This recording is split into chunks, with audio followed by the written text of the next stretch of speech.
الفونطازم ديال هاد القتال السادي كان هو يغتصب الأم قدام الطفل ديالها الصغير ويستمتع بالتهذيب الجسدي ديال الضحية، ويتلذذ بالتهذيب النفسي للطفل الصغير وهو كيشوف الأم ديالو كتغتصب وتقتل قدام عينيه.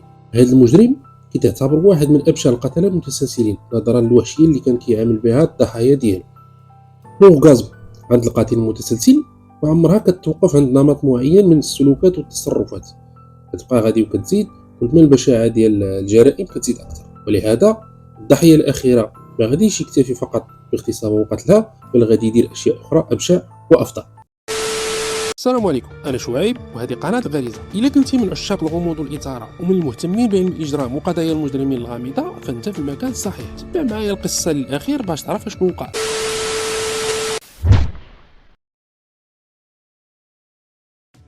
القصة ديالنا اليوم كتبدا مع واحد البنت سميتها راشال، السن ديالها 23 سنة. قصة وقعت بإنجلترا، بالضبط في لندن سنة 1992. راشال كانت واحد النهار خارجة كدور هي وولدها والكلب ديالهم في واحد البارك. الولد ديالها عنده سنتين تقريبا. فجأة غادي يخرج ليهم واحد الشخص غريب، غادي يهددها بالموس ويجرها لواحد البلاصة معزولة ويغتصبها، ومن بعد غادي يطعنها شي 50 طعنة تقريبا بالموس. غادي يخليها مرمية هكاك كتعوم في الدم ديالها وقدام الطفل ديالها اللي بقى صغير معاها تما خلاه وزاد.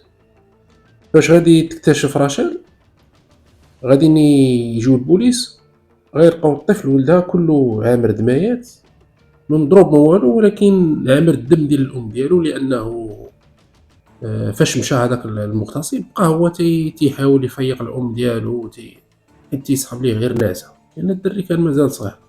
يعني كانت واحد الجريمه اللي بشعه جدا، خاصة أن الطفل صغير وكيشوف في داك المنظر ديال الدمايات، رغم أنه باقي صغير وما كنظنش أنه فاش غيكبر واش غيبقى عاقل على داك المنظر ولا لا، ولكن يعني منظر اللي كان بشع جدا. والمقتل ديال راشال غادي ينتشر بواحد السرعة كبيرة، لأن الطريقة باش تقتلات وتغتصبت ومعها الطفل ديالها اللي هو صغير، يعني هذا اللي قتلها ماشي ميمكنش يكون إنسان وميمكنش يكون حتى حيوان، لأن هذا غنقولوا عليه مونستر اللي ما فيش قلبو ذرة ديال الرحمة ولا ديال الإنسانية. القضية ولات رأي عام والبوليس ولاو خدامين تحت الضغط باش يتم القبض بسرعة على المجرم، ولكن المشكل أن المجرم ما خلاش وراه شي حاجة ممكن تقود البوليس الهوية ديالو، ما كاين لا بصمات لا السائل المنوي ديالو لا والو. المهم مسرح الجريمة ما عطاش شي حاجة اللي هي مفيدة، وفي ظل عدم وجود شي دليل ملموس البوليس غاديين يقرروا يعيطوا لواحد البروفايلر باش يحاول يساعدهم بانهم يلقاو هذا المجرم. بالنسبه للبروفايلر هو واحد الشخص اللي غالبا تيكون من الاف بي اي، تتكون عنده واحد السنوات كثيره ديال الاكسبيريونس، تيكون قاري علم الاجرام وصيغته العلم الاجرام اللي خاص بالقتله المتسلسلين، لان القتله المتسلسلين غالبا تتكون بيناتهم اوجه التشابه وتيكون عندهم مميزات خاصه، كتكون عندهم دي كاركتيرستيك متعلقه بالطفوله وشنو عاشوا الظروف اللي عاشوا فيها ولي كونديسيون اكسيتيرا. دونك هنا دائما البروفيلاج اللي كيترسم غالبا كيخرجوا فيه واحد النسبه كبيره ديال الحوايج تتكون بصح كاينه في المجرم. علاش كيبني بروفايلر لا باز ديالو باش كيرسم البروفيل ديال المجرم؟ هو لي دوني اللي كتكون في السان دو كري، يعني مسرح الجريمه. مسرح الجريمه هو اللي ياخذ منه المعلومات الكافيه باش يعطينا واحد البروفيل. ملي كنتكلموا على البروفيل كنتكلموا على لي كاركتيرستيك ديالو، شنو عاش في الطفوله، الظروف اللي كبر فيها، السن التقريبي ديالو، لون البشره ديالو، الطول ديالو اكسيتيرا، وممكن حتى رسم ديال الوجه ديالو. بالاضافه لهذا الشيء انه كان واحد الشاهد اللي قال انه فاش كان ديز من تما بان لي واحد الشخص كيغسل اليدين ديالو في واحد النهر اللي كان قريب لمسرح الجريمه. يعني داك الشخص عطاهم واحد الوصف الوجه التقريبي ديال الشخص اللي شافو، لانه ربما ما كانش غنقولوا انه مؤكد ان داك الشخص اللي كان كيوصل في يديه هو اللي كان تما، ولكن البحث على داك الشخص حتى هو راه مهم، لانه ممكن يكون هو المجرم. دونك ترسموا جوج ديال الوجوه، وجه بناء على الاوصاف اللي عطاهم هذاك الشخص اللي شاف داك السيد يغسل يديه في الداب، وجه اخر عطاه لهم البروفايلر، وبناء على البروفيل ولا الرسمه ديال الوجه ولا هذا، دوك البوليس تيبيبليو هذاك البروفيل وداك الوجه ديال هذاك اللي يرسم لهم البروفايلر، والناس بيبليك اللي كيكون مهتم بالقضيه تيحاول يشوف في جنابه الجيران اكسيتيرا شي شخص عنده شي حاجه من دوك السمات ولا لي كاركتيرستيك فيه اللي ممكن يعلموا بها البوليس باش يجيو يتحققوا منه ويشوفوا واش ممكن يكون هو المجرم ولا لا.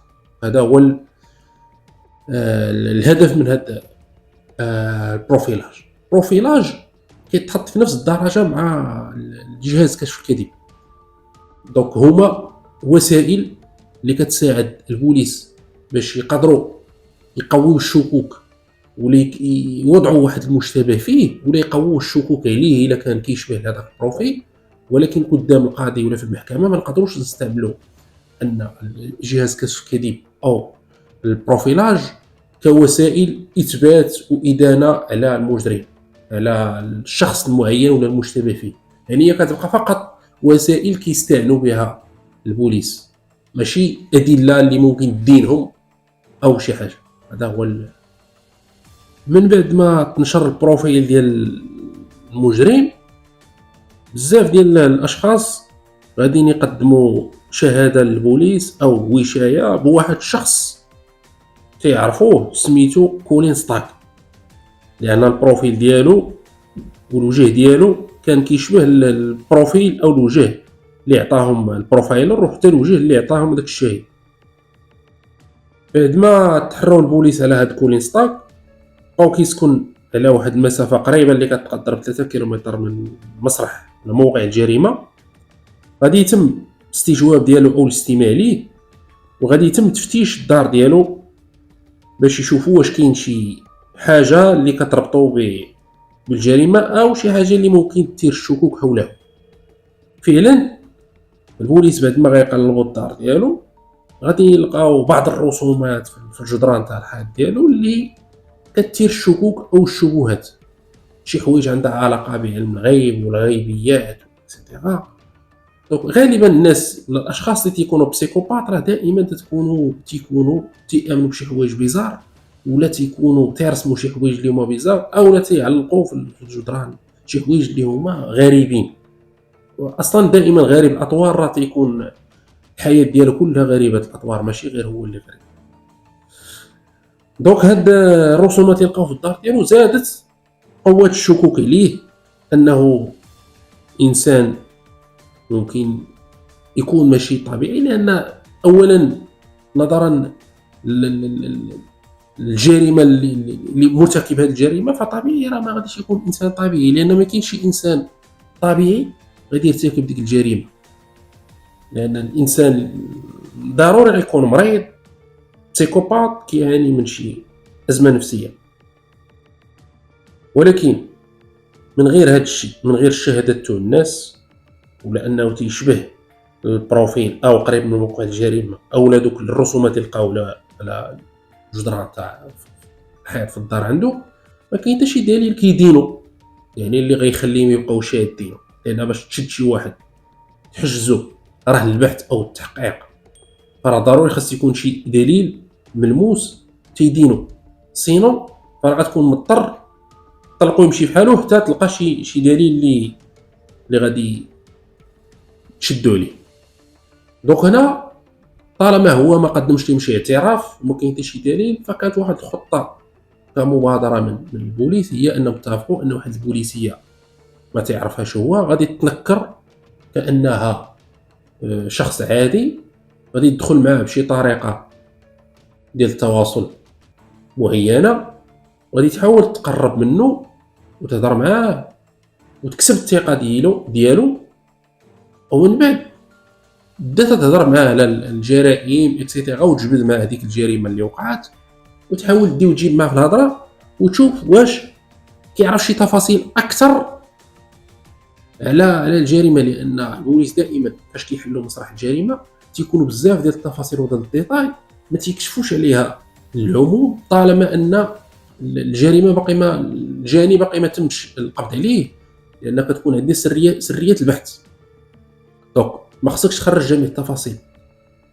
والنهار تيكون عندك شي اعتراف، راه المجرم ضروري خاصو يعاود شي تفاصيل كتعلق بالجريمه اللي البوليس ما كشفوش عليها. صافو دير هي سريه كيعرفها غير المجرم اللي ارتكب الجريمه والبوليس. دونك النهار اللي المجرم كيعترف وتعطي التفاصيل دقيقه اللي كيعرفها غير المجرم، فهنا تيعرفوه راه فعلا هو المجرم. الا كان شي واحد تيعترف انه راه هو المجرم، راه ما يمكنش يعطي تفاصيل حقيقيه، ضروري غيعطي شي تفاصيل اللي هي غنقولوا غير كيكذب ولا كيألف من عنده، وفي الاخر البوليس غيعرفوا انه غير تيكذب، لان غيقول لي مثلا فاش ضربته بالجنوي من ظهره طاح على كرشو، وتقدر الضحيه تكون مضروبه بالجنوي من القدام وطاح على ظهرها. فهنا غيعرفوا ان التفاصيل اللي تيعطي ما عندهاش علاقه بمسرح الجريمه ولا غير كذاب. فاللي وقع هو ان كولين ستاغ تزعط في ديك البوليسيه، ولا معجب بها، ولات عنده رغبه في انه يعاشرها جنسيا، ولهذا فهو مشى معها في الخط ديالها، وبقى في الاخر انه في اطار الضحك والدعابه وانه باغي يمشي معها في الخط، قال لا انا ارتكبت الجريمه. بقى كيعطي شي اعترافات ولا شي تفاصيل اللي البوليس ما عرفوش واش فعلا لانه طاح في الشبكه وبغى يعترف لها بصح انه دار الجريمه، او لانه غير يدير لها شي استماله باش يمشي معها في الخط ولا صح. لانه في ديك اللحظه المهم كاين عندنا اعتراف، يعني هنا راه البوليس يقدروا، لان داكشي راه كان مسجل. البوليس بقاو مركزين كل جهدهم على كولين ستاك، ولكن واحد الجيران ديال واحد الشخص اخر سميتو نابور روبرت غادي يجيو لعند البوليس يقدموا به واحد وشايه ولا غنقولوا، ولا جاو قالوا لهم انه عندنا واحد مشتبه فيه اللي ممكن يكون هو المجرم. روبرت غادي يتم الاستدعاء ديالو من طرف البوليس، ولكن ما غاديش يجي عنده، وعاودوا رسلوا ليه ثاني استدعاء اخر وما جاش. من بعد البوليس غادي يحيدوا روبرت من لائحه المشتبه فيهم، لان البروفيل ديالو حسب واحد الانسبيكتور ما كانش كيشبه المعطيات اللي عندهم اولا الخاصه بالبروفيل اللي عندهم عليه. شهر 7 1993 واحد السيده غادي تقدم شكايه للبوليس بانها شافت واحد الشخص كيطل عليها من الشرج، ولكن بعد الشكايه غادي تكلاصا بفعل عدم وجود ادله كافيه. الشخص كان هو روبرت نابور. واحد الليله واحد السيده اخرى سميتها سامانتا وعندها بنت صغيره في عمرها 4 سنوات، كانت كتمارس جنس مع العشيق ديالها، وغادي تقول العاشق ديالها ان شافت شي واحد كيطل عليهم من الشرج. نهار 4 نوفمبر من سنه 1993 العاشق ديال سامانتا غادي يدخل الشقه ديال سامانتا وغادي يكتشف ابشع جريمه ممكن تكون سمعتي بها. غادي يلقى سامانتا مطعونه بزاف الطعنات بالموس، والصدر ديالها مشرق من الفوق وهابط حتى لتحت، يعني حتى كرشو هابط، والاعضاء والاحشاء ديالها كلهم مجبودين على برا، وحتى هما مطعونين ومشرقين بالموس. واحد الطرف من لابدومين ما كاينش. غادي يمشي للبيت ديال الطفله، غادي يلقاها حتى هي مقتوله في الفراش ديالها. من بعد البوليس غادي ياكدوا ان سامانتا تعرضت للاغتصاب، والبنت ديالها الصغيره حتى هي تعرضت للاغتصاب وتقتلت بالخنق. هذه البنت اللي عندها 4 سنوات، اما الام راه بيان سيغ تقتلات بالطعنات ديال الموس.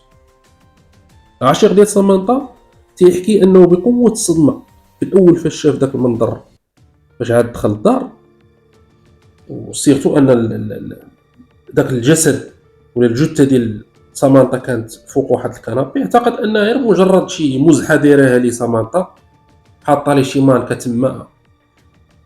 تما حاطاها ليه اللي مقاداها بالماكياج وداك الشيء، وتتبان بحال شي جد، لانه بوزيسيون اللي كانت فيه والاحشاء او كيفاش كرش مسرقه وداكشي منظر ما كيدخلش للعقل. يعني غريب انه يشوف داك المنظر، يعني تصدم، ما صدقش انه هذا الشيء راه حقيقي.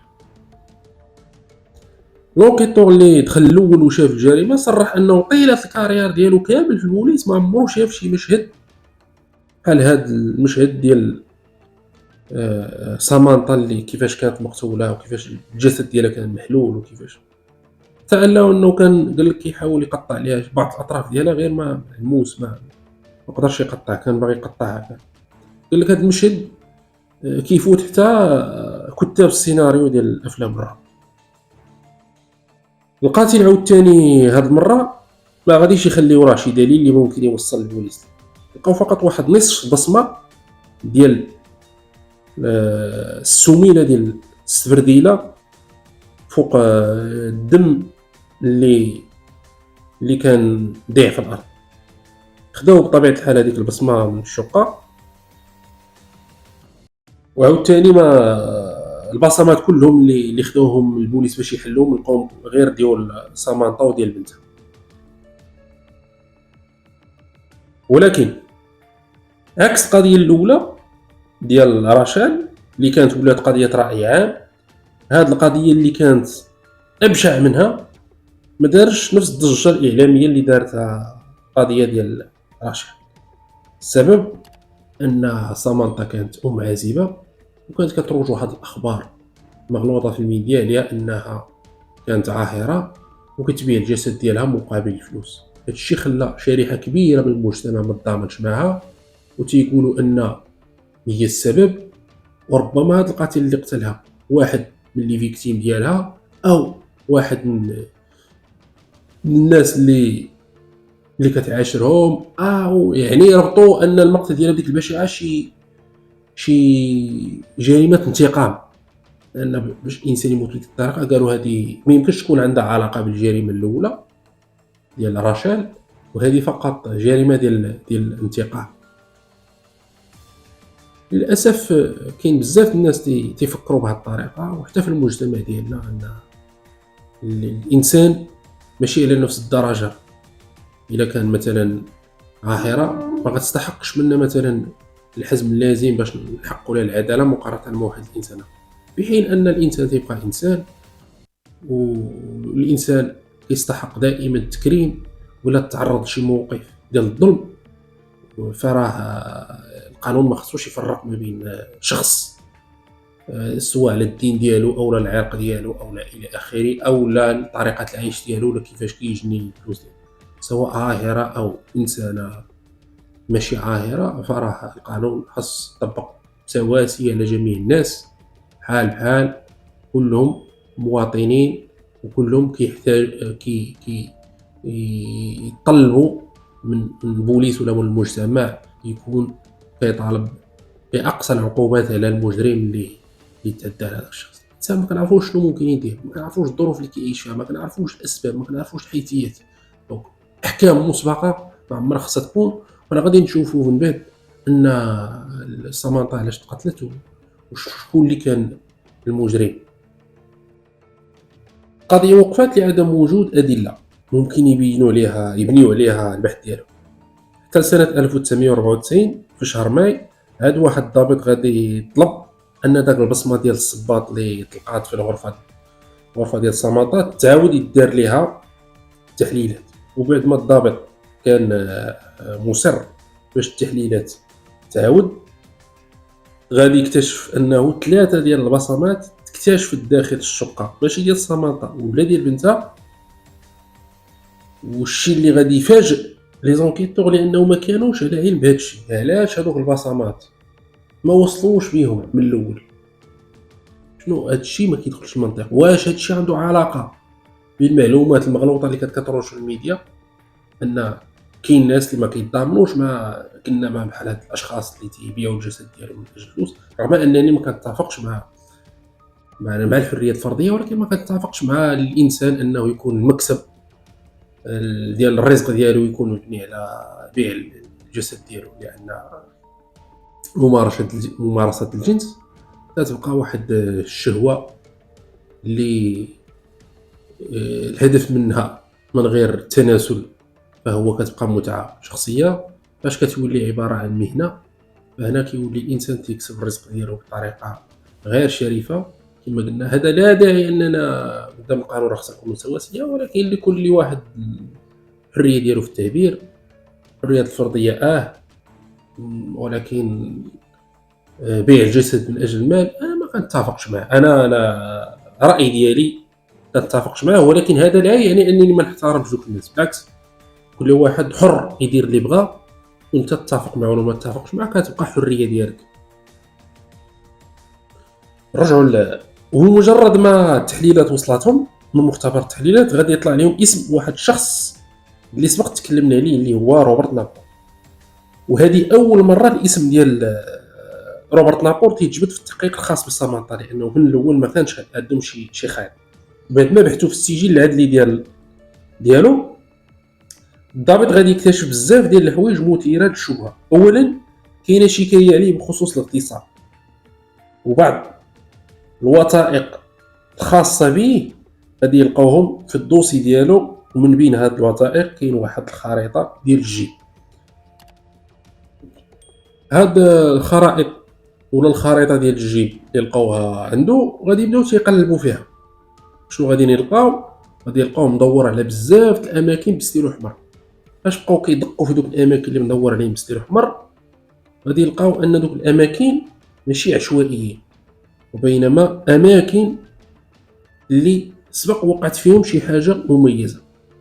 واحد من هاد الاماكن كتنطابق بالضبط مع واحده من الجرائم، ومكان اخر مطابق مع حاله اغتصاب. وحتى المكان اللي تقتلت فيه رشاد مدور عليه بالستيل.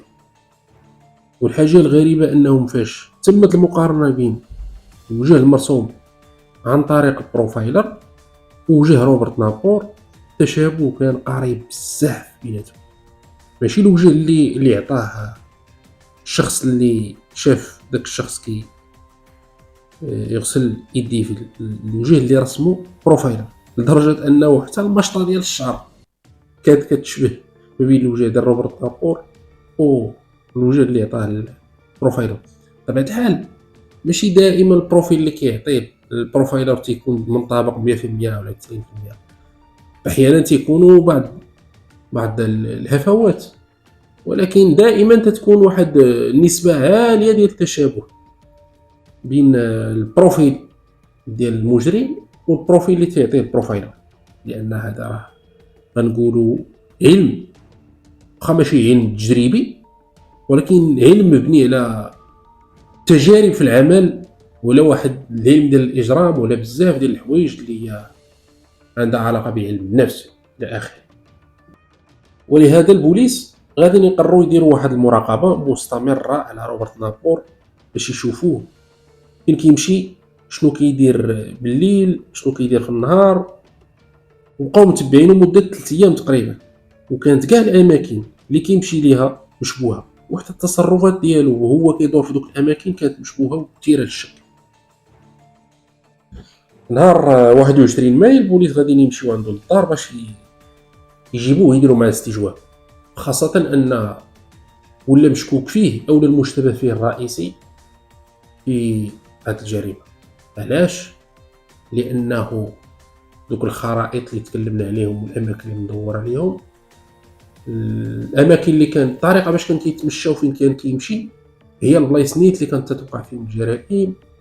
كيكون في واحد الاوقات اللي كيكونوا فيها الناس قلال، كيدور في بعض الاماكن اللي هي معزوله، وحتى الطريقه باش كيتمشى ولا هادي وديما بوحدو. فراه يعني انسان تصور حتى انسان ديما تيخرج تيدور بوحدو تيمشي بواحد، يعني ما تيتريني ما والو، غير تيمشي تيتمشى وديما بوحدو، ما عنده حتى شي اصدقاء تيخرج معاهم ولا شي حاجه. هذه في حد ذاتها راه على 3 أيام هو تيخرج كيدور غير بوحدو، ما لا كلب لا موش لا صديق لا صديقة لا أخ لا والو. غاديين يجيو عندو للدار باش يديوه.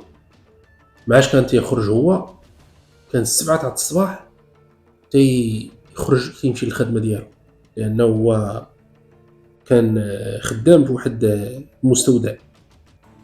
دونك داك النهار اللي جاو باش يقبضوا عليه ولا باش يديوه يستجوبوه، فغادي 7 هما كيخرج كيتسناو فيه ما خرجش، تعطل. هما دخلهم الشك كيفاش 3 أيام هو تيخرج مع 7 والنهار اللي جينا بغينا نشدوه باش نديوه نستجوبوه ما خرج. قالوا عندك يكون شافنا، عندك يكون حس بينا، عندك يكون خرج من شي باب اخر. فجاو دقوا عليه في الباب كيدقوا حتى كيحل عليهم، لقاو كان باقي ناعس داك النهار ما فاقش. دونك فاش دقوا عليه حل عليهم، شدوه داروا ليه المينو طو السياره باش يديو معاهم، يدخلوا للدار باش يقلبوها ويشوفوا واش كاين شي حاجه اللي هي مشكوك فيها ولا شي حاجه اللي ممكن تعطيهم شي دليل اللي كيربطوا بشي جريمه من الجرائم اللي ترتكبت. فغادي نسيت واحد المعلومه ما قلت لكم، انه فاش تكلمنا على الخرائط قبل غادي نقولوا دابا وكيفاش تلقاو دوك الخرائط. الخرائط كانت غير واحد المره دوريه كتمشى في الليل، لقاوه في واحد في المتاخر، واحد الوقت اللي هو مشتبه فيه، وقفوا عليه داروا مع تحقيق الهويه اكسيتيرا، قلبوا لقاو عنده دوك الخرائط اللي هي مشبوه فيها. فخداو داكشي لي بياس اللي لقاو عندهم مع داكشي، وبقى محجوز داكشي في الدوسي ديالو، لان اي وساخ اي دوسي اي حاجه تشدد ديالك راه كتبقى في واحد الملف اللي هو خاص بك. فبعد ما قلبوا الدار غادي يلقاو خرائط اخرى ديال الجيب ومعها بعض الوثائق بطبيعه الحال، ولقاوه ثاني مدور بستيلو حمر على الشارع اللي كتواجد فيه سامانتا. يعني الشارع اللي كتواجد فيه الدار تاع سامانتا فين تقتلت لقاوه مدور عليه بستيلو حمر في ديك الخريطه ديال الجبل. البوليس غادي يلقاو كذلك واحد الروسي ديال اديداس كان شراها البوانتيغ ديالها 45، ونفس الموديل ديال البصمه السميله ديالها عندها نفس الموديل ونفس البوانتيغ مع اللي لقاوها في الشقه ديال سامانتا. فهنا الشكوك كتزيد تقوى. الخريطه الثانيه لقاو فيها جريمه ديال سامانتا مدور عليها كتسكن في نفس الشارع، نفس الحذاء السميله ديال الحذاء بنفس البوانتيغ نفس الموديل، لقاوها الروسي بالشارع عنده في الدار. ربما السبرديله غيكون تخلص منها او لا، غادي يلقاوها من بعد. غادي ياخذوا ليه واحد بعد ما جابوه غادي ياخذوا ليه واحد العينه ديال لا دي ان، وبعد التحليلات العينه انطبقت تماما مع شكايه ديال حاله الاغتصاب اللي كانت عليه من قبل. هاد الحاله غادي نرجعوا ليها من بعد باش نعرفوا شكون هاد السيده اللي كانت حاطه بشكايه على الاغتصاب. الاستجواب معاه غادي يتم على 2 ديال محاولات اغتصاب و2 حالات اغتصاب و2 جرائم القتل. شهر 7 من سنه 1994 روبرت غادي يتم الاحتجاز ديالو رهن للتحقيق، ولكن البوليس ما قدروش يتهموه بقتل رشاد لعدم وجود شي دليل كيربطو بالجريمه. ديك الساعه القتل ديال رشاد كان دازت عليه 2 سنين. الضابط اللي كان مكلف بالقضيه ديال سامانتا غادي يتواصل مع الضابط اللي كان شاد القضيه ديال رشاد باش يقول لي انه متاكد ان روبرت هو المجرم اللي قتل رشاد، ولكن الضابط اللي شاد القضيه ديال رشاد ما بغاش يسمع ليه، وقال لي ان المتهم الرئيسي بالنسبه ليه في مقتل رشاد هو كولين ستاك. يعني كولين ستاك كان هو المشتبه الرئيسي فيه في القتل المقتل ديال رشاد، ودابا المشتبه فيه الرئيسي في قتل سامانتا هو روبرت. ولكن الضابط اللي كان شاد القضيه ديال سامانتا وبناء على الادله اللي لقى في الخرائط ديال الجيب فكان عنده شكوك قويه انه هو المجرم اللي قاتل حتى راشال. ولكن الضابط اللي كانت هاد القضيه ديال راشال ما بغاش يتفاهم معاه، قال لي انا عندي ادله والحدس ديالي تيقول لي ان كولين ستارك هو المجرم. كولين ستارك ديك الساعه كان مازال مشدود وكيتسنى المحاكمه ديالو، وخاصه انه قدم بعض الاعترافات اللي البوليسيه اللي تكلمنا عليها السذاجه ديالو، او فعلا هو المجرم. لا باقي ما عرفناش شكون هو المجرم. المهم كاين اعتراف ديالو بانه هو اللي دار ديك الجريمه، كان رهن التحقيق وباقي كيتسنى المحاكمه ديالو. المحامي ديال كولين ستارك صرح ان البوليس ما كانش عندهم اصلا شي دليل على ان ستارك هو القاتل ديال راشال من غير داك الاعتراف اللي نورمالمون كاين فيه نوعا ما من التحايل او غير رسمي، لانه ماشي اعتراف، ما عندهمش اعتراف رسمي هما في المركز بانه اعترف ومسجل وداك الشيء، يعني اعتراف غير رسمي ولا غير مرخص له غنقولوا، ولا هادشي علاش يعني التهمه كانت شيئا ما ملفقينها ليه او لا، يعني ما كاينش ادله كافيه وباقي كيتسنى هو في المحاكمه ديالو. كولين ستارك غادي يدوز قدام القاضي والقاضي غادي يعطيه البراءه. دونك كولين ستارك بعد ما دوز 13 شهر ديال الحبس مجانا غادي يخرج بالبراءه. بعد ما تم الحكم على ستارك بالبراءه، تحقيق من جديد في القضيه ديال راشال غادي ينطلق ويتعاود من الاول، وهنا البوليس غادي يحاولوا يرجعوا يربطوا القضيه ديال راشال بمشتبه فيه الرئيسي الثاني في مقتل الاول في مقتل ديال سامانتا اللي هو روبرت. وبعد دراسة وتحليل الجريمتين، المحققين غادي يكونوا مقتنعين ان روبرت هو المسؤول على الجريمتين. البوليس غادي يستجوبوا روبرت بخصوص جريمة قتل راشال، ولكن في ظل عدم وجود الأدلة ما كاينش كيفاش يلصقوا ليه التهمة، وروبرت ما بغاش يعترف بالجريمة. خصنا نعرفوا انه هذه القضية ان خصائص مميزات اللي كتختلف ما بين المجرم عادي وما بين القاتل المتسلسل، ان القاتل المتسلسل تيكون عنده واحد البرود في المشاعر، ما تيقتلش هو من اجل الانتقام، هو تيقتل من اجل المتعه، ما تيقتلش هو من اجل الفلوس، من اجل شي حاجه خاصه ولا ان داك الشخص دار ليه شي حاجه. تيقتل هو فقط لانه كيتلذذ وكيستمتع بالقتل، ما كيكونوش عنده المشاعر، ما كيحسش هو بالعاطفه وبالرحمه تجاه الضحيه ديالو، بالعكس هو كيحس بالاستمتاع. عمر القاتل المتسلسل ما تيكون نادم على داكشي اللي دار، بالعكس لو كون ما يشدوش غيزيد يقتل اكثر، وحتى لو ما شدوش لو خرج من الحبس غيزيد يقتل ثاني. القتل عنده ادمان، مرض نقدروا نقولوا عليه مرض، وهذا البرود في المشاعر كيخليه انسان غير قابل للكشف، انسان ما كيعترفش. كيبان لك يقدر تشوفه حتى انسان اجتماعي يقدر يكون ساكن معاك ساكن حداك وما تعرفوش، لانه كيتصرف طبيعي، ما كيحسكش كاع انه راه مجرم، انه راه دار شي جريمه. بالعكس شي انسان الا ارتكب شي جريمه من اجل الانتقام فكتظهر عليه من بعد شي علامات الارتباك، ما كيبقاش الشخص هو هذاك، كيتبدل، كيولي يقدر يجيو كوابيس، يقدر يجي احلام. دونك هذا هو الفرق.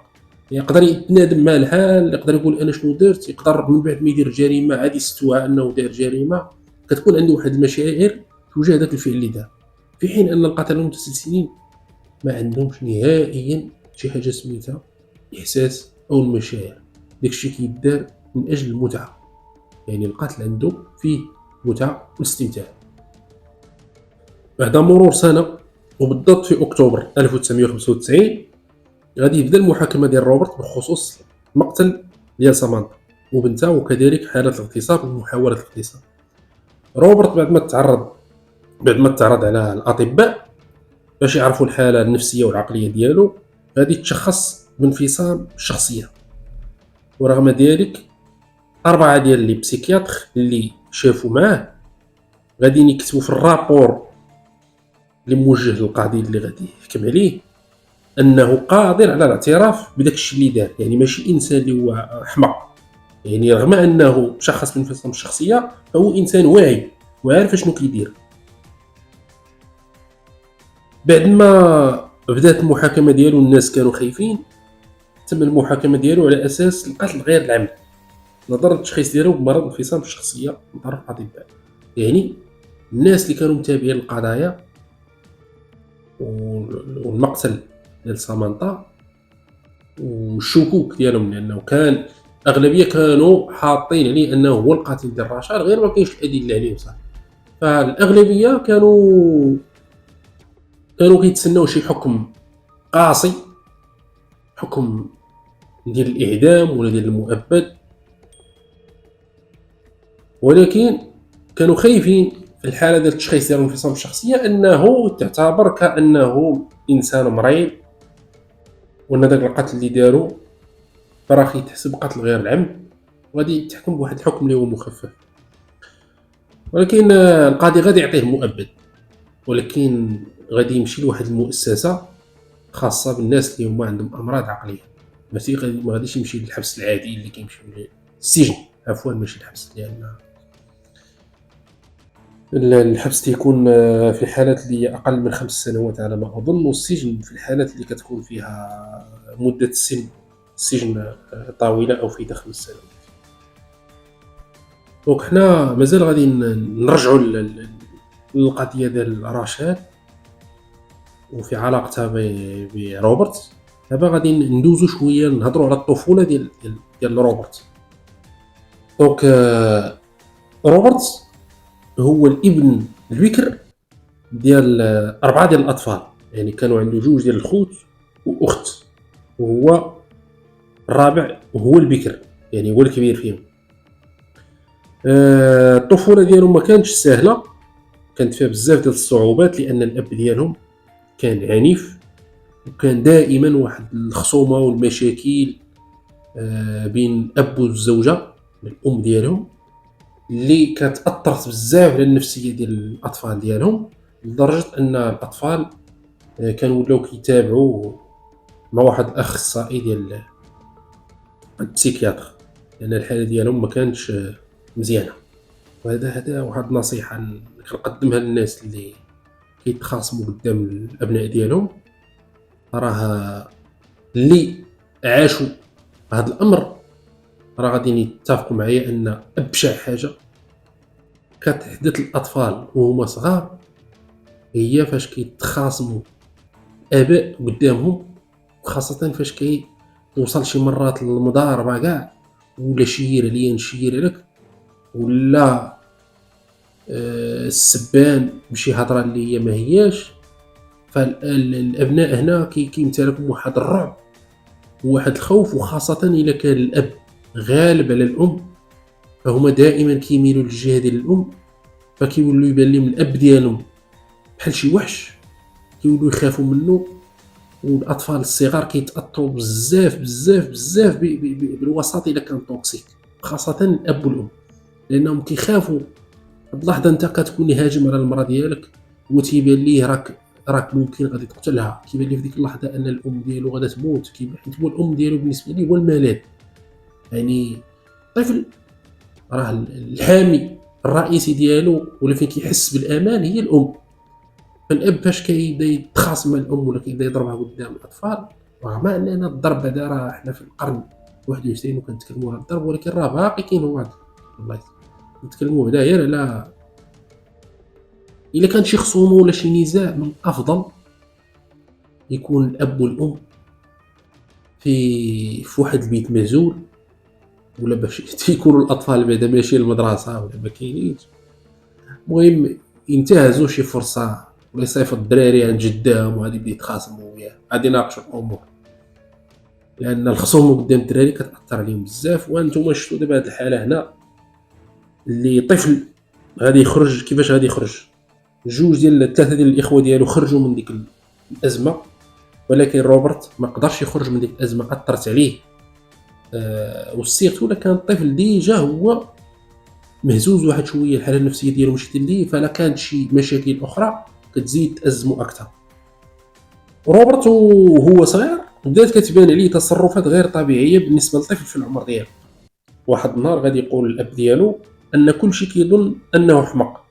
الاب ديالو في ذاك الوقت جاه ان الكلام ديال ولده غير بحال شي نكته صافي، بحال شي مزحه كيمزح معاه، ما تصورش الهضره ديالو ما خداش بجديه، لان روبرت كان تيتكلم من نيته، ومن لانه هو اللي كان عايش، الاطفال اللي معاه كيفاش تيشوفوه النظره ديالهم ليه، ولكن الاب ديالو ما خداش داكشي بجديه. روبرت وهو صغير كان حاس انه ماشي طبيعي وما متاقلمش مع الحياه الاجتماعيه. واحد المعلومه اخرى مهمه وهي ان الاب والام ديالو غادي يتفارقوا فاش روبرت كان في العمر ديالو 12 والاب ديالو غادي يرحل من الدار. هاد الازمه ثاني زيد على الازمات ديال اما تيكون عندنا ميليو اللي هو توكسيك فكيأثر على الابناء بطريقه سلبيه جدا، والحاله ديال الفراق حتى هي كتأثر عليهم. وبعض المرة كنكونوا ما بين جوج ديال مفترق طرق، الدري اما يبقى مجبور انه يكبر في وسط توكسيك، اما الوالدين ديالو تفرقوا. احيانا يقدر يكون الفراق ديال الوالدين اكثر راحه بالنسبه للابناء اذا كان الميليو توكسيك وفيه بزاف ديال المشاكل وفيه بزاف ديال الحوايج السلبيه اللي كتاثر على الاطفال سلبيا، والازواج والزوجين كانوا متفاهمينش، راه الهم انهم يتفرقوا والولاد يكبروا سواء مع الام او بيناتهم او الاب. رغم انني ما كنشجعش على هذه المساله، لان الوليدات افضل شيء للوليدات هما يكبروا في واحد الوسط متوازن فيه الاب وفيه الام، ويكونوا الاباء مفاهمين وما كاينش ديك الخصومه وداك الشيء، ويتنازلوا ويضحيو من اجل استمرار الحياه الزوجيه ومن اجل الوليدات ديالهم. وهذا الشيء خاصو يكون لازم الوعي. احيانا تتلقى ميليو توكسيك، ناس ما واعيينش ما تيتفرقوش ولا تيكبروا في ذاك الوسط. كاين تلقى ناس اللي ما واعيين، اب واعي ام واعيه وقارين داك الشيء، ولكن ما تيتفاهموش بزاف ديال المشاكل فتيتفرقوا. ولكن في جميع الاحوال الكونديسيون اللي هما مزيانين، اي طفل باش يكبر متوازن عنده ثقه في نفسه الى اخره، هو يكبر وسط واحد الاسره ولا واحد العائله اللي الشمل ديالها مجموع وما فيهاش المشاكل. لان حتى الطفل ملي ما تيكونش مع الاب ديالو كتكون غير مع الام ديالو، كيشوف اباء كيجيو يديو وليداتهم، داكشي بزاف ديال الامور كتاثر على الاطفال وهما صغار. وكاين بزاف ديال التفاصيل اللي ما نقدروش نتكلموا عليها كامله هنا. نرجعوا لروبرت. روبرت ولا منعزل، ما يقدرش يكون صداقات، ومن بعد غادي يتشخص بالتوحد. هادشي هو اللي كان كيخليه انطوائي ومنعزل طول الوقت.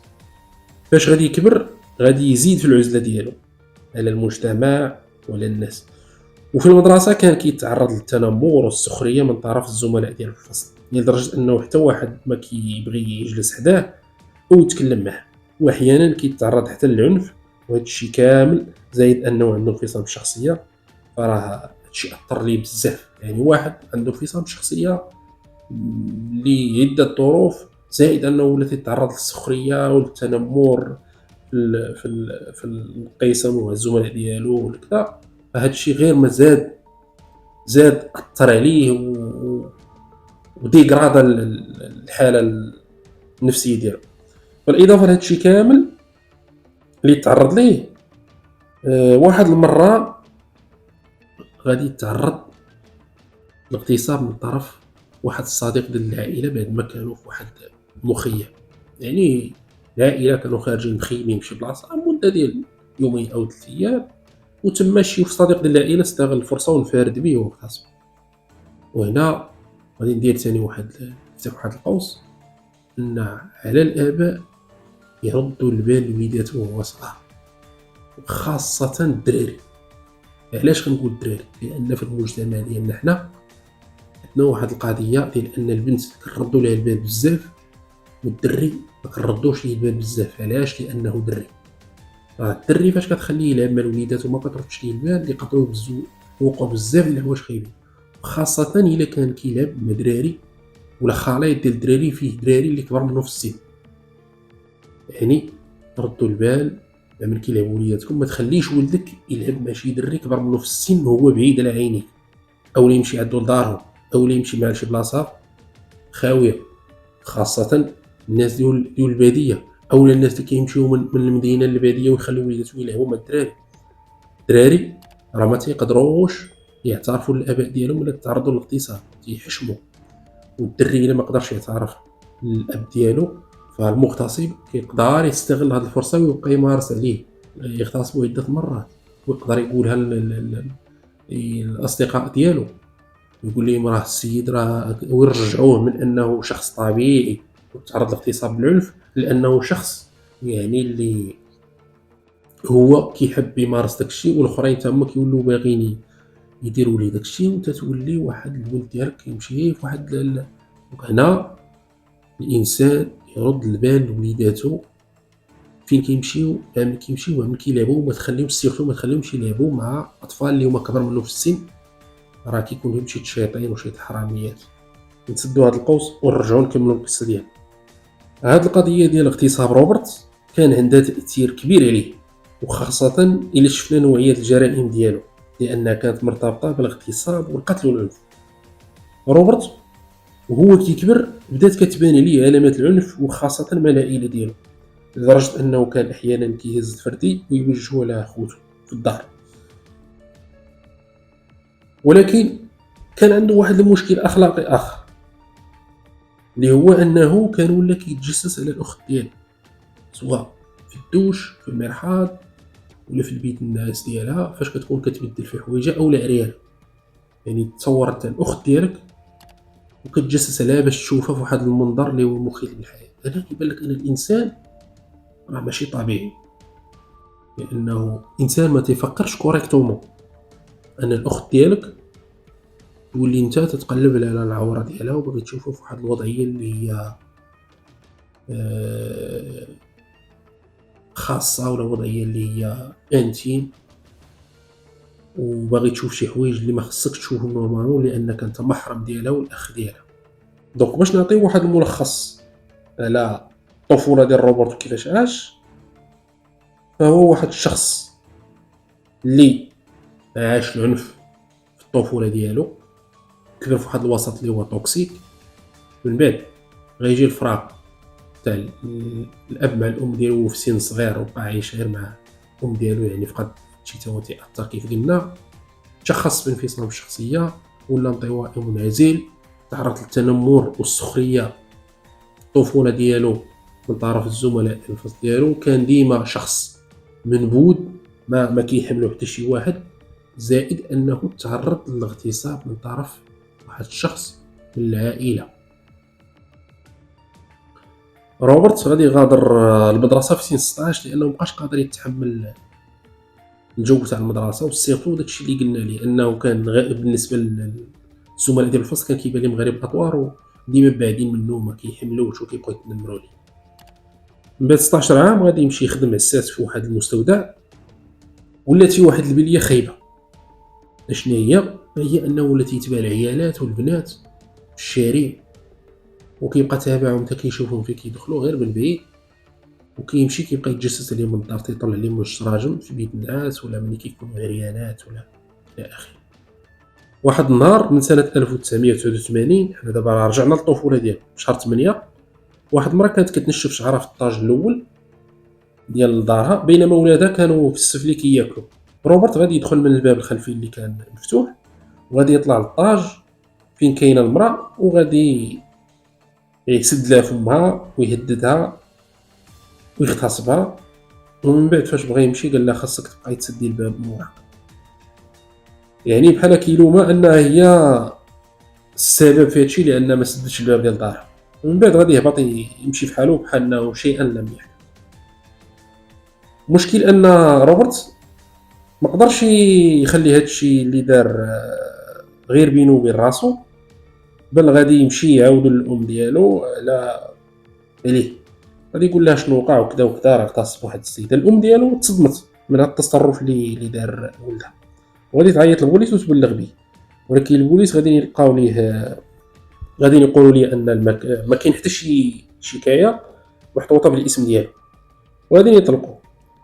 هاد حاله الاغتصاب هي اللي دوينا عليها من قبل، فاش قلنا انه تم الانطباق ديال لا دي ان ديالو مع لا دي ان ديال المغتصب في واحد الشكايه ديال الاغتصاب اللي كانت قدمتها به شي مرا. ديك المرا كانت قدمت شكايه بشخص مجهول لان هي ما كانتش كتعرف الاسم ديالو، ومن بعد فاش هما داروا التحليل في لا دي ان اكتشفوا انه هو المجرم اللي كان اغتصبه وكانت قدمت به ديك السيده الشكايه. في ذاك الوقت اللي كانت وقعت فيه حاله الاغتصاب، ف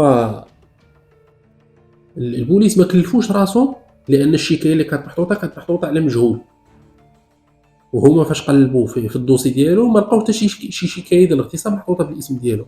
داكشي علاش البوليس طلقوه، لان هما الديكلاراسيون اللي دارت به الام ديالو اعتبروها كانه غير كذب عليها ولا شي حاجه، لانه ما كاين حتى شي شكايه. يعني ما قدروش يديروا واحد ليزون ما بين الشكايه ديال الاغتصاب ضد مجهول مع الشكايه اللي الاعتراف اللي قالوا الام ديالو اللي مشات به البوليس.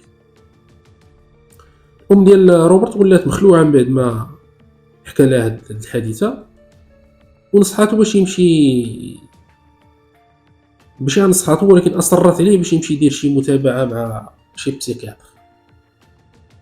الحاله العقليه ديال روبرت بقات غادا مع الوقت وكتدهور، لدرجه ان الام في الاخير قطعت معاه العلاقه وخلاتو ما بقاتش يعني لا تواصل معاه. روبرت غادي يكمل في الطريق ديالو نحو التجسس على العيالات والتبيه ديالهم في الشارع، ويمشي يتبعهم حتى للدار ديالهم، يطلع عليهم من الشرجام، يطراسي التيران اللي غادي يبقى يصيد فيه الضحايا ديالو.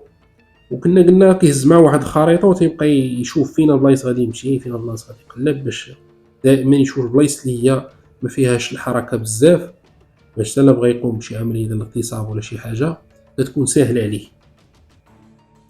الى لاحظنا ان البدايه ديال روبرت بدات بانه كيبقى تابع العيالات في الشارع، شويه ولا كيتبعو من الدار وكيطلب الشرجم، شويه دازت انه اغتصب وحده في الدار ديالها، شويه غادي يدوز يبدا يغتصب في الشارع. كنلاحظوا ان عندنا واحد السلم تصاعدي. روبرت بالنسبه ليه هادشي متعه، يعني كيحقق واحد المتعه جنسيه، انه كيستمتع وهو كيرتكب هاد الجرائم. يعني غنقولوا بحال واحد الادمان على شي حاجه اللي كتخرج من الاعماق ديالو، وخاصو يبقى يلبي الرغبات ديال هذاك الادمان ديالو على هذا النوع من الجنايات ولا الجرائم اللي كيرتكب.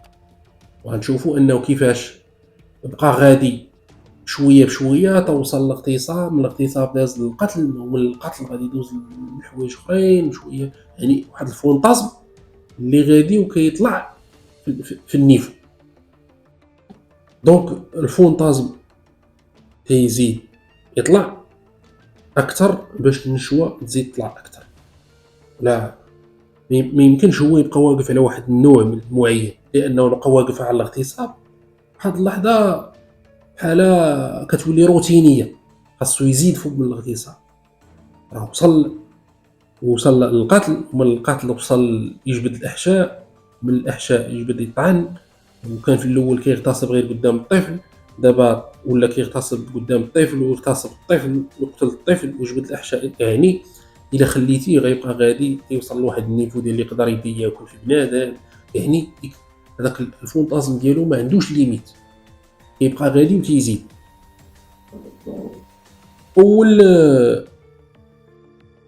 حاله اغتصاب كانت عنده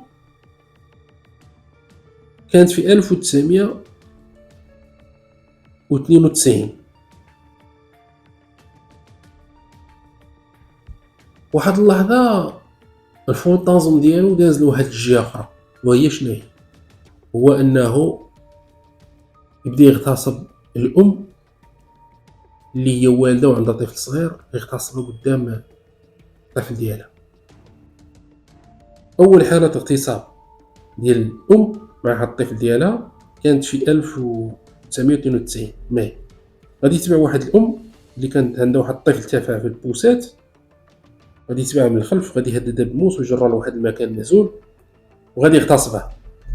ومن بعد فاش غادي يسالي غيبقى يضرب فيها وجهها بالكروشيات والبونيه التصرفيق، حتى هادشي قدام الطفل ديالها اللي باقي صغير، اللي الطفل باقي غير في البوسات. ومن بعد بقات كترجاه باش انه داك، ومن بعد غادي يخليها حيه وغادي يمشي. غادي ترجع للدار، الوجه ديالها كامل مخصر، كله دميات، كله منفوخ، لدرجه ان الزوج ديالها ما غاديش يعرفها باش شافها. هذه كانت اول حاله اغتصاب معاه العنف في الدار، في حين ان الجريمه الاولى اللي قلنا فاش 13 كان غير اغتصاب. الطفل فاش كيكون مرعوب وتيغوت وهو كيدير هذاك الاعتداء، فكان هذا جزء من الفونتازم السادي ديالو. كنقول انا واش ربما كيرجع يعيش ديك اللحظه اللي كان كيعيشها الاب مع الام ديالو، لانه هو كان طفل صغير، كان الاب كيعتدي على الام ديالو بطريقه عنيفه، وكانوا هما كنا قلنا مرضوا تبعوا مع البسيكياتر بسبب ان الاب كان كيعنف الام ديالو. يعني هاد الفونتازم اللي كان تيديرو ولا هاد المريض فعنده علاقه بداك الشيء اللي عاشو صغير. يعني هو دابا تيعتدي على ديك الام بالضرب بالعصا بالاغتصاب قدام داك الطفل باش يلبي واحد الرغبه، واحد الساتيسفاكسيون اللي عنده في الاعماق ديالو اللي جايه معاه من الطفوله. ومن بعد غادي يدوز من الاغتصاب والاعتداء، غادي يدوز للقتل. اول ضحيه قتلها هي راشيل من بعد هاد الحادث.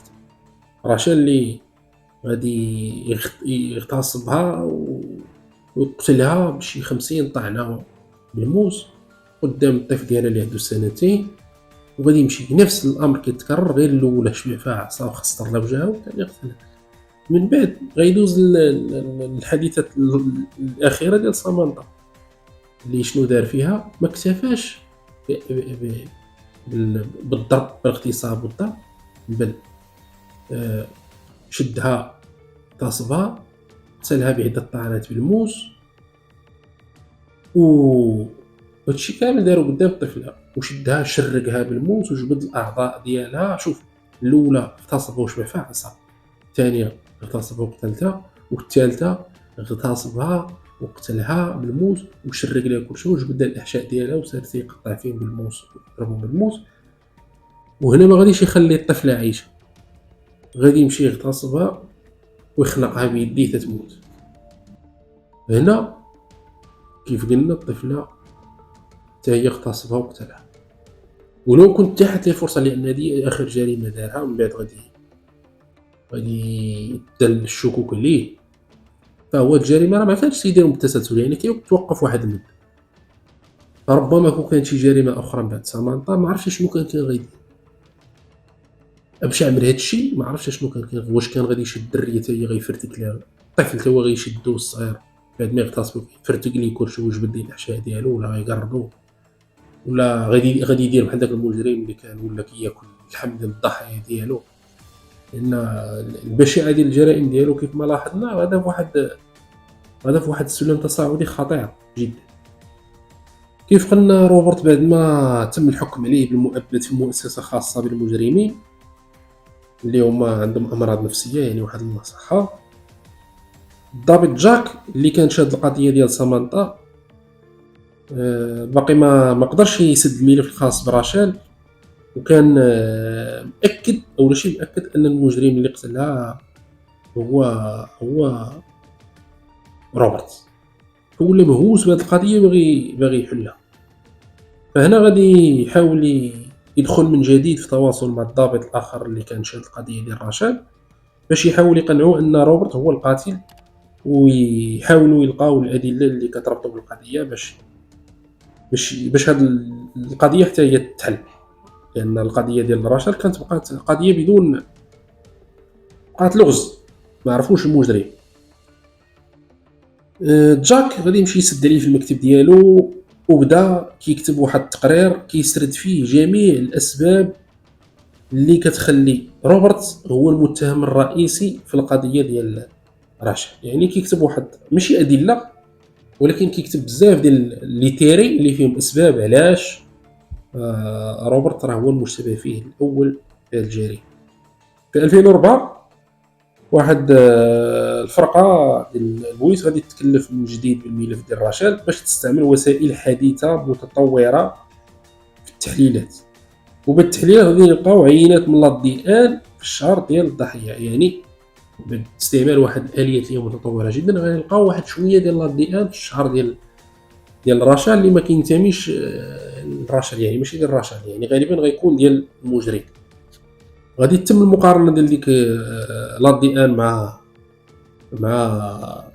لا دي ان ديال روبرت، غادي تكون النتيجة مطابقة 100%. كيف ما غادي نلقاو كذلك واحد القطعة صغيرة جدا ديال صباغة حمراء في الشعر ديالها، غادي تتم المقارنة ديالها مع واحد الصباغة كاينة على واحد العلبة ديال الأدوات ديال البريكولاج اللي كان سبق تم الحجز ديالها فاش كانوا فتشوا الدار ديال روبرت، فالنتيجة كتتطابق 100%. غادي نلقاو كذلك واحد الصباط ديال روبرت، السميله ديالو كتنطابق تماما مع السميله ديال واحد الاثار كانوا تلقاو حدا النهر فين كان قال لهم داك الشاهد ان شاف واحد السيد تيغسل يديه في الواد.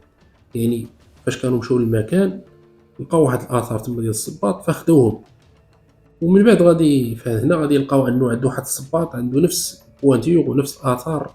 نعم، يعني هنا راه غير لا دي ان بوحدها كافيه، ولكن هنا كاينين 3 الادله اللي اكتشفت من بعد وغادي وكتجرم هذاك روبرت وكتربطو بالجريمه. واخيرا في 2008 اي بعد مرور 15 سنه على موت راشل غادي يتم محاكمه روبرت من جديد بخصوص المقتل ديال راشل. امام الادله روبرت غادي يعترف بانه هو القاتل، وغادي يتم الحكم عليه بمؤبد اخر داخل نفس المؤسسه السجنيه. هنا الصديقات والاصدقاء كتنتهي القصه ديالنا. ما تنسوش تخليو لي الاراء ديالكم في التعليقات، والى الحلقه القادمه ان شاء الله.